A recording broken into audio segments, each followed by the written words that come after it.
Hi, welcome back. Today I want to talk about taking responsibility for our estrangement. So, I have been reading a lot of comments, and there's been a thread of comments about me taking responsibility, or I should say, not taking responsibility. There have been some comments that people don't think I'm taking responsibility or any responsibility for me and my son being estranged. But it really gave me something to think about, and I do appreciate that. So I thought today I would talk about that, about taking responsibility. I do think it's important that we take responsibility, but I also think it's important, there's a slippery slope there of taking responsibility, but then taking on all that guilt that we really do have to let go of. And I don't want to get stuck there. This channel is not about that. This is a channel about moving forward. But anyway, it's a tough one. I want to be responsible. I'm going to state here and now on YouTube, and maybe someday if my son happens to see this channel, happens to see this video, I want to talk right to him and tell him that I'm sorry for anything that I did or said or didn't do that made him not want anything to do with me anymore. Because I honestly don't feel like, it was a one argument and done or something like that. I just don't know. So I am taking responsibility. And like I said, I do know that when he met this woman, it's really when it all started. And he was well into his 20s by then. And I'm going to tell you, before that, I was not Mother of the Year. I had some problems of my own going on. But he was out of the house, and I felt that I was back with his dad again. And I felt that after raising him pretty much on my own for 20 years, and before that taking care of my mom, that I deserved to be, let's just say, a free bird. And I was happy with his father, but I was going through some things. And I may talk about that down the road because I know it affected him. And I'm sorry for that too. But again, we cannot change the past. I can't change the past. And he's not here to, number one, defend himself, and number two, to open up and tell me, maybe more of what he felt he was lacking growing up. Aside from, yes, we didn't have two parents in the household. And I grew up with a mom and a dad. I was an only child, but I grew up with a mom and a dad. And I felt bad that he didn't in the house. He knew who his father was. He saw his father from time to time, and I know his father did the best that he could. Was it perfect? No. Are any of us perfect? No. Is there a Beaver Cleaver family somewhere? Probably not. So we are all flawed, and we all do the best we can. But the other thing I want to say, whether this will, and again, I'm not trying to appease these few people that made this comment, but I do want to acknowledge that I have a hand in it. I believe I do somewhere in here, and I want to take responsibility for all of that. And over the years, there have been things that have happened in our lives that we were both challenged. Let's put it that way. We were challenged. We had some rough times. I mean, for the most part, I think our life was pretty good. But we did have a few incidences that were straining, were very hard to deal with. And I probably didn't deal with it the best ways that I could have. But I don't want to sit here and air out through the years all our situations that have happened and all our dirty laundry. Not only would I be giving away personal information that I don't feel comfortable with, I'd also be giving away personal information about my son, which, as I've mentioned before, and people have mentioned before in the comments, that is not a good thing to do. And I agree 100%. I do not want to do that. So I'm not going to do that. There's going to be a big part of my life and my son's life that is going to remain private. And I think it should. This channel is not about crucifying somebody. And another issue that I have, and again, I will take responsibility. I do take responsibility for my hand in the estrangement. But I have to be careful. And I don't know if many of you are like that, but I have to be careful in not dwelling on whatever I did or didn't do. Because it's always going to be sort of a question mark with me unless he decides to open up to me and really go into detail about certain times and maybe when he felt that I wasn't supporting him.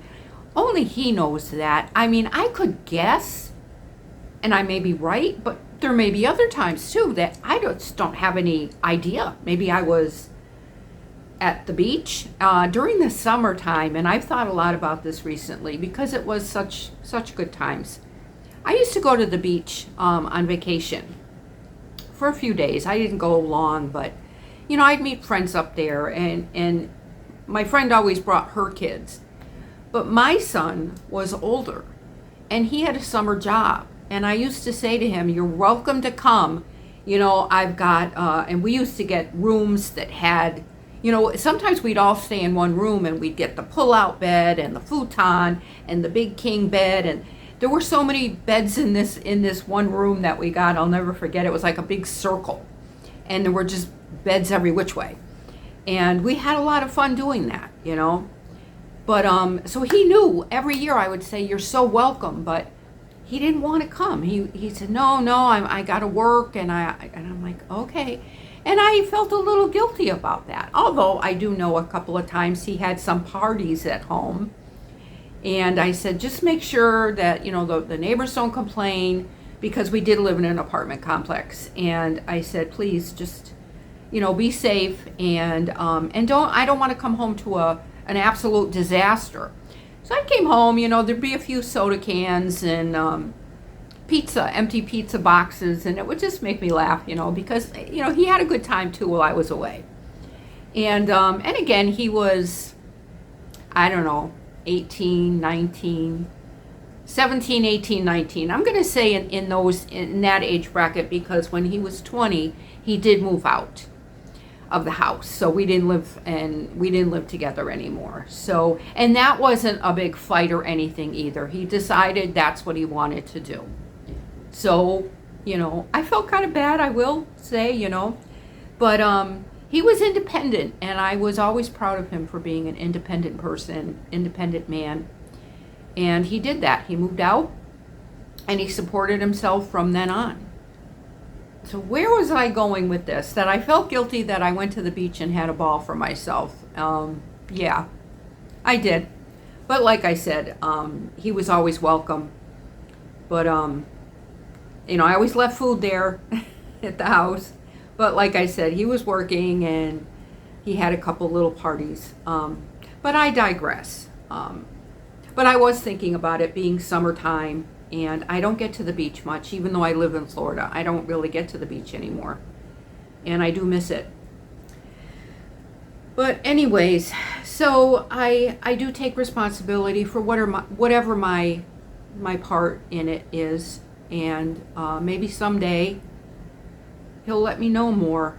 But if he does see this video, I hope I made him smile, especially talking about the summers when I went to the beach, and he had some parties at home with his friends, and he always had a lot of friends, always popular. And that's what's so great about YouTube, you know, that maybe someday he will see these videos, and on my other channel too, which, you know, I know he wouldn't be interested in cooking or anything like that. Well, maybe he would, I don't know. You know, I don't know how he's going to feel about these videos. I hope he doesn't actually know about them until after I'm gone, and I mean dead and gone. And but I don't know. I know there is a risk there. People tell me that all the time too in the comments, that it's a risk, and I know that. But I feel like the primary goal of this group is to help other people. And helping other people, it's been good for me. This channel has been good for me. And as long as I don't give out any personal information, I don't see why I shouldn't keep this channel going for as long as I feel like I still have something to say, or as long as people feel that, you know, they want to hear what I have to say and share their stories with me, and maybe we can, you know, move on with our life. That is something that, you know, I have tried so hard to do. And I feel, even though this is about estrangement, I feel like being on YouTube with this channel and my other channel is a way for me to feel productive. You know, I've been retired now for quite a few years, and, you know, sometimes I feel like I'm not contributing anything to society. And it's not a good feeling. You know, you enjoy retirement at first, you know, you can sleep late, and, you know, and I know you've heard other people talk about it too, but after a while, you figure, is this what I'm going to do? Sit and watch TV? And I feel like there's less and less on TV to watch anyway, so that's not something I really want to do all day, is just watch TV. But anyways, so that is this week's video. I sit here in front of you, and I take responsibility for whatever part that I played in the estrangement in the end. So I want this channel to be about healing, about moving forward. It's not about who deserves to be estranged from and who doesn't. No way, no way. This is a situation that we have found ourselves in. And we don't want it, right? We don't want this situation, but we find ourselves in it. And we have to make the best of each day, make the best life we can for ourselves. And yes, keep praying. If you're religious, pray to your God, pray to a higher power. We can keep hoping, we can keep being optimistic. Maybe we can keep reaching out at times. So I hope that I gave you all something to think about, and I want to hear your comments, and please subscribe if you want to see more videos. I appreciate each and every one of you. I really, really do. I'm so glad that we're building our community. I am sorry for the reason why, but I'm glad that you're all here, and I feel like we're all helping each other, and that's a wonderful thing. So please do something nice for yourself today, because you do deserve it. And I send you peace. I send you love. Until next time, take care. Bye.